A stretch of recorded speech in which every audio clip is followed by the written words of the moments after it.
Hello everyone, स्वागत है आपका अपने यूट्यूब चैनल एसएससी एस्पिरेंट पर।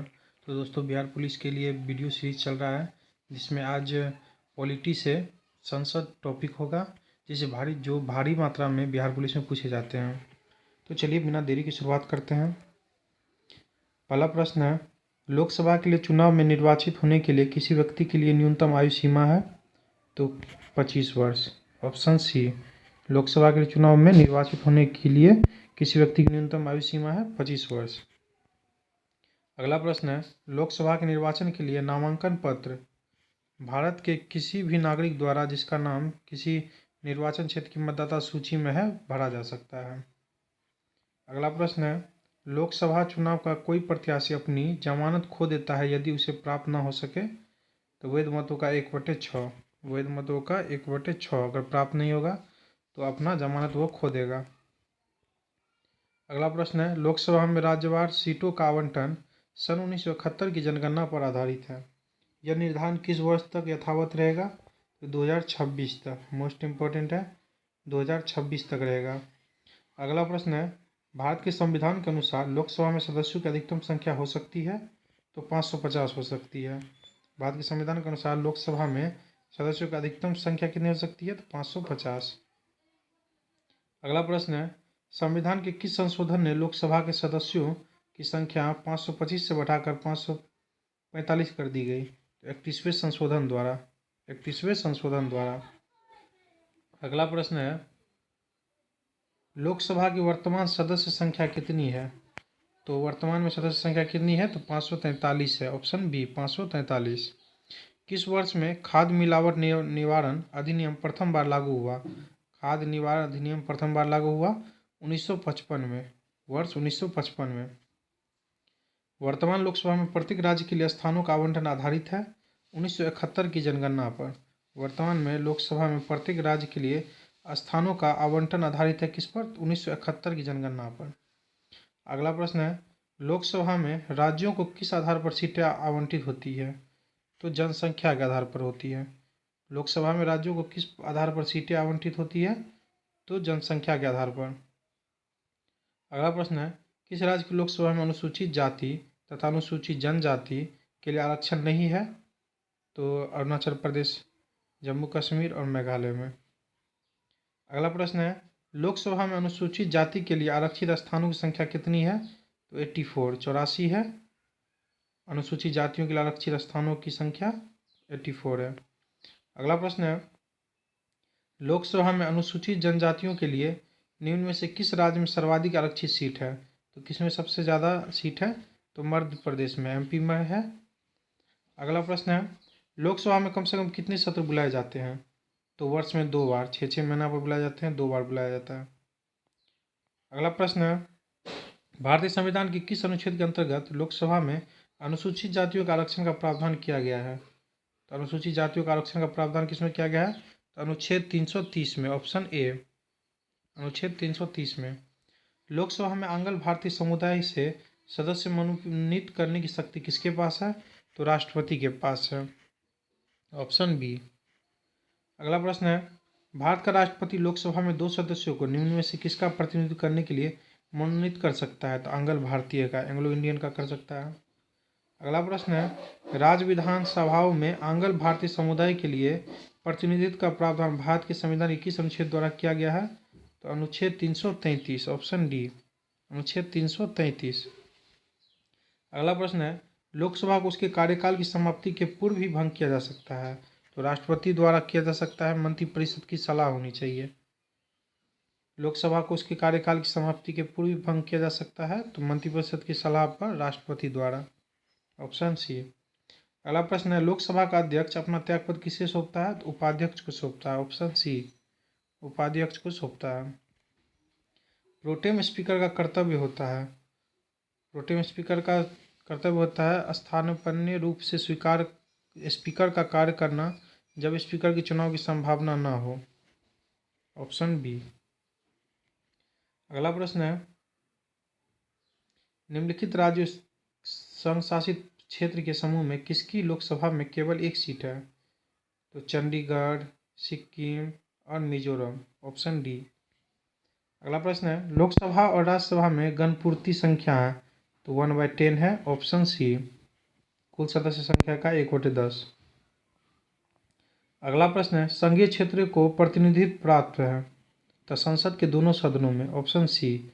संघीय क्षेत्रों को प्रतिनिधित्व प्राप्त है तो संसद के दोनों सदनों में। अगला प्रश्न है, लोकसभा की बैठक समाप्त की जा सकती है तो स्थगन के द्वारा, विघटन के द्वारा और सत्रावसान के द्वारा, तीनों के द्वारा उपयुक्त सभी। अगला प्रश्न है, निम्नलिखित में से कौन लोकसभा के सत्र का अवसान करने के लिए प्राधिकृत है? तो कौन प्राधिकृत है? तो ऑप्शन डी, राष्ट्रपति। अगला प्रश्न है, उत्तर प्रदेश के बाद लोकसभा में सर्वाधिक स्थानों का आवंटन किया गया है तो महाराष्ट्र में किया गया है, दूसरे नंबर पर महाराष्ट्र में। अगला प्रश्न है, भारत में लोकसभा का अध्यक्ष कैसे होता है? तो चयनित किया जाता है, इसे चयन किया जाता है। अगला प्रश्न है, लोकसभा अध्यक्ष यानी स्पीकर अपने कास्टिंग वोट का प्रयोग केवल करते हैं जब वोट बराबर हो, समान वोट हो जाए तब वो अपना मत दे सकते हैं। अगला प्रश्न है, लोकसभा के प्रथम अध्यक्ष कौन थे? बार बार रिपीट होता क्वेश्चन। जीवी मावलंकर, ऑप्शन ए। गणेश वासुदेव मावलंकर। अगला प्रश्न है, निम्नलिखित में से कौन प्रथम जनजातीय लोकसभा अध्यक्ष थे? तो पी.ए. संगमा। पी.ए. संगमा जनजातीय लोकसभा अध्यक्ष थे, ऑप्शन डी। अगला प्रश्न है, लोकसभा का सचिवालय प्रत्यक्षता किसके द्वारा नियंत्रित होता है? तो लोकसभा के अध्यक्ष द्वारा, ऑप्शन डी, लोकसभा के अध्यक्ष द्वारा होता है। अगला प्रश्न है, लोकसभा में किसी विधेयक पर आम बहस निम्नलिखित में से किस स्तर पर होती है? तो द्वितीय वाचन में। किस स्तर पर होती है? तो द्वितीय वाचन में। अगला प्रश्न है, निम्नलिखित में से कौन सी शक्तियाँ लोकसभा को राज्यसभा की तुलना में अनन्य रूप से प्राप्त है? तो किस रूप से प्राप्त है? तो 1, 2, 3 यानी ऑप्शन बी। एक में हो गया धन वित्त विधेयक केवल लोकसभा में प्रस्तुत किया जा सकता है ये। इसके बाद धन विधेयक के निरस्तीकरण अथवा संशोधन के संबंध में और मंत्रिपरिषद के उत्तरदायित्व के संबंध में। अगला प्रश्न है, राज्यसभा में राज्यों को प्रतिनिधित्व निम्नलिखित में से किस आधार पर दिया जाता है? तो उनकी जनसंख्या के अनुपात में, अभी बताया गया है, जनसंख्या के अनुपात में। राज्यसभा का सर्वप्रथम गठन किस वर्ष हुआ? तो 1952 में, ऑप्शन सी, 1952 में। अगला प्रश्न है, राज्यसभा के चुनाव के लिए अपेक्षित न्यूनतम आयु है? तो ऑप्शन बी, 30 वर्ष है राज्यसभा के लिए। वहीं लोकसभा के लिए पूछेगा तो 25 वर्ष। राज्यसभा के सदस्यों का कार्यकाल कितने वर्ष होता है? तो 6 वर्ष होता है। और लोकसभा का जो है 5 वर्ष होता है। निम्नलिखित में से राज्यसभा के विषय में कौन सही है? तो यह भंग नहीं की जा सकती है और इसका कार्यकाल 5 वर्ष का होता है, गलत है, 6 वर्ष का होता है। प्रत्येक 2 वर्ष बाद इसके 1/3 सदस्य का कार्यकाल समाप्त हो जाता है, ये भी सही है। इसके सदस्य 25 वर्ष से कम आयु के नहीं होंगे, ये तो आपको गलत हो गया क्योंकि 30 वर्ष से होना चाहिए। अगला प्रश्न है, राष्ट्रपति द्वारा राज्यसभा में कितने व्यक्ति मनोनीत किए जाते हैं? तो 12, ऑप्शन सी। अगला प्रश्न है, निम्नलिखित में से कौन सा एक कथन राज्य सूची के विषय के संबंध में विधि बनाने की संसद की शक्ति के बारे में सही नहीं है?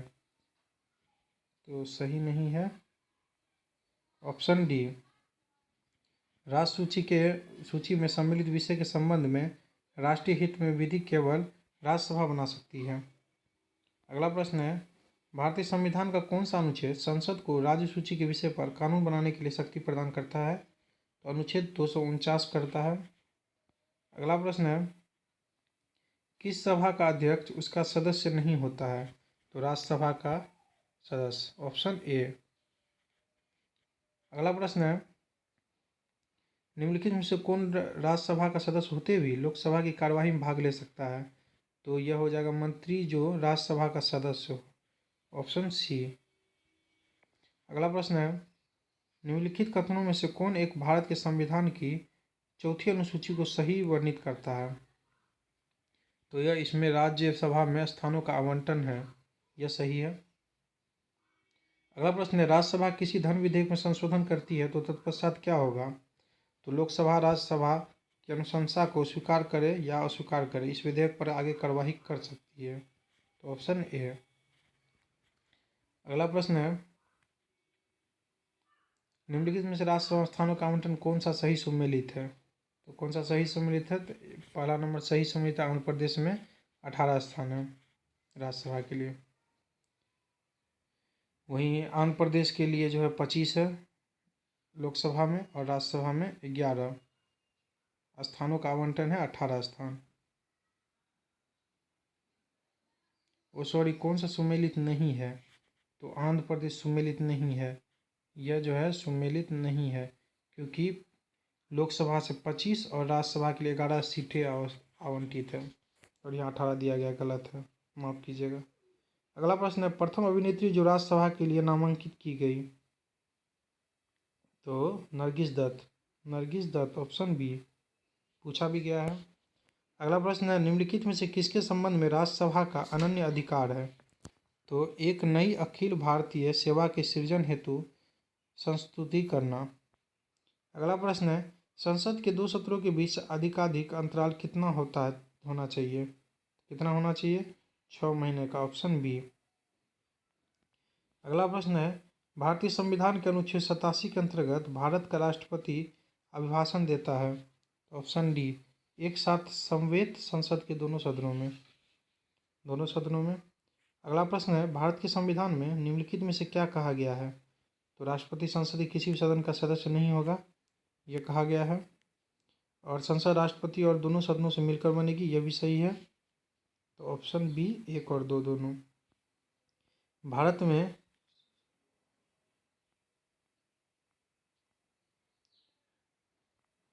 संसद निर्मित होती है, तो राष्ट्रपति से, राज्यसभा से और लोकसभा से।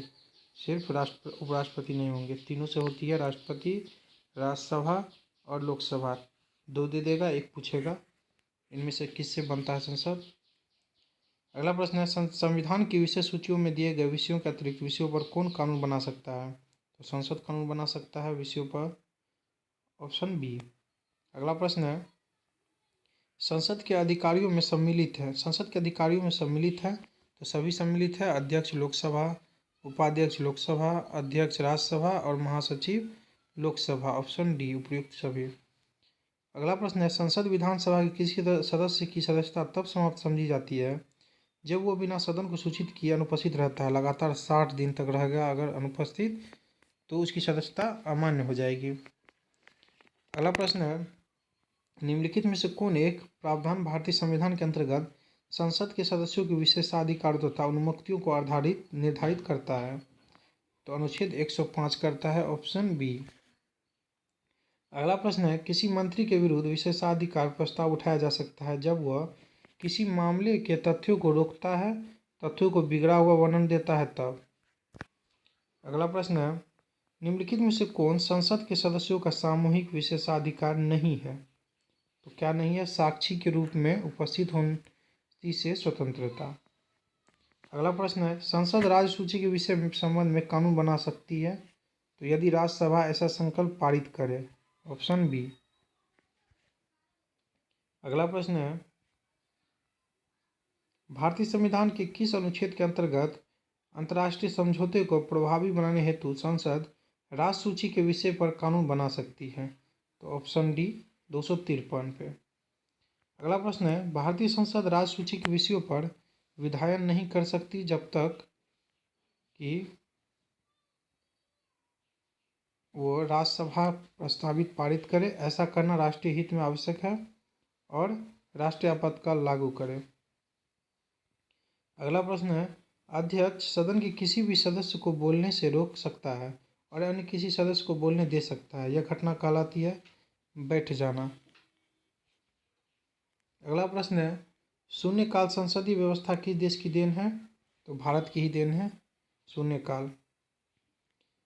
अगला प्रश्न है, लोकसभा में शून्यकाल की अवधि अधिक से अधिक कितनी हो सकती है? तो 1 घंटा। अगला प्रश्न है, राजनीतिक शब्दावली में शून्यकाल का अर्थ है प्रश्न उत्तर सत्र, ऑप्शन डी। तो चलिए, इसमें प्रश्नों की संख्या 66 थी। वीडियो यहाँ पे समाप्त होती है और आप लोग टेस्ट लगाइएगा, एग्ज़ाम दीजिएगा। आप लोग को इससे बाहर संसद से कोई भी क्वेश्चन नहीं मिलेगा। इससे बाहर जा ही नहीं सकता है, सारा NCERT बेस्ड है, कहीं ना कहीं पूछा गया है स्टेट एग्जाम्स में। तो चलिए, आप लोग को वीडियो अच्छी लगी हो तो लाइक सब्सक्राइब कर लीजिए, जुड़ जाइएगा, मेरा हमेशा वीडियो चलता है। तो चलिए, बिना देरी की समाप्त करते हैं। थैंक यू दोस्तों, wish you all the best.